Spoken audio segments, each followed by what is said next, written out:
Timnas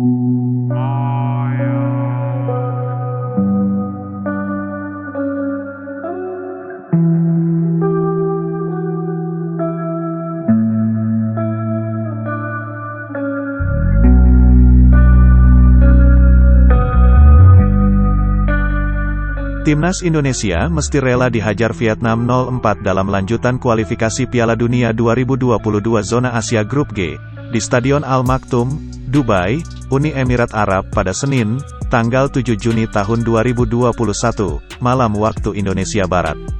Di babak pertama pasukan Garuda mampu menahan imbang The Golden Star dengan skor 0-0. Namun petaka datang di babak kedua karena mereka kebobolan 4 gol dari Vietnam yang dicetak oleh Nguyen Tien Linh menit 51, Nguyen Quang Hai menit 62, Nguyen Chong Puong menit 67, dan Phu Van Tan menit 74. Pada laga ini, permainan keras timnas Indonesia banyak disoroti terutama oleh media-media Vietnam. Salah satu media Vietnam, Tetao 247, bahkan menggambarkan Indonesia seperti bermain tinju di babak pertama. Satu insiden yang cukup menyita perhatian adalah pelanggaran yang menimpa Nguyen Tuan An pada menit ke-23.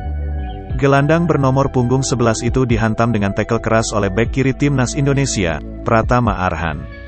Tackle Arhan membuat Tuan An jatuh terkapar dalam situasi perebutan bola. Atas tackle itu, Tuan An tak bisa melanjutkan laga karena mengalami cedera. Pelatih timnas Vietnam, Park Hang-seo membenarkan jika Indonesia bermain keras dalam laga ini.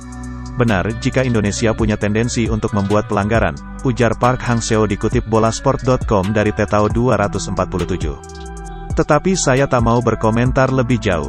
Sama halnya berkomentar untuk wasit, ini hal biasa dalam sepak bola, tambahnya. Permainan keras yang diperagakan Indonesia membuat 5 pemain terkena kartu kuning dari wasit Ahmad Alali.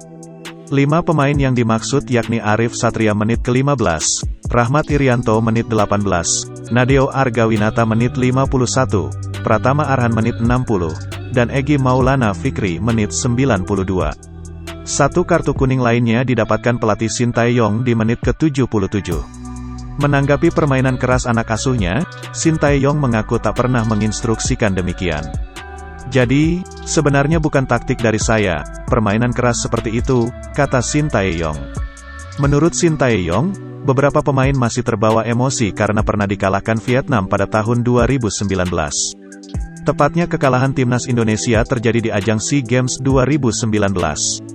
Di final SEA Games 2019, Indonesia kalah dari Vietnam. Pemain saya tidak mau menerima kekalahan lagi, ucap Sintayong. Kemauan mereka itu memang tinggi dan akhirnya mereka bertarung habis-habisan, tambahnya.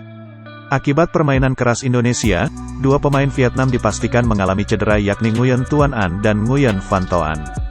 Sementara itu, usai laga melawan Vietnam, di satu pertandingan masih harus dilakoni timnas Indonesia di kualifikasi Piala Dunia 2022. Evan Dimas dan kawan-kawan, ditunggu sang tuan rumah, Uni Emirat Arab, pada tanggal 11 Juni mendatang. Terima kasih sudah menonton, silakan subscribe, like, dan jangan lupa komen di bawah ya Bola Spotter.